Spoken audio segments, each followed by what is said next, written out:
I told you I'm going to be teaching you many things that you do not know before. Look at my hand.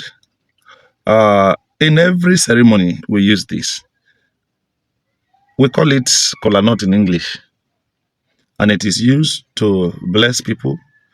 It is used to welcome people. What do you call it in your dialect? In my Ndokwa dialect, this you call KOLA-NUT. We call it in our dialect, Ndokwa dialect, as Oje.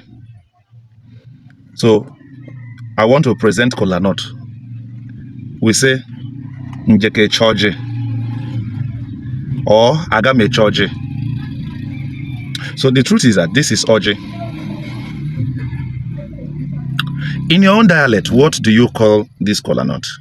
N'asụsụ obodo no, ka unu na-akpọ Oje, ka unu na-akpọ KOLA-NUT no asụsụ obodo no. Ni anyị na-enwe enyi anyị ndị Ndokwa, anyị na-akpọ asụ Oje, ana anyị na-echere mara Oje. Ịbịa ụlọ anyị, ịbịa ba nụ nwunye n'ụlọ anyị. If you are a Ebiai means visitor. If you are a visitor, we present KOLA-NUT to you and for you. So, anyị na-akpa say Oje, Oje dikenine. Kekono na-akpa ne ọnụ asụsụ no.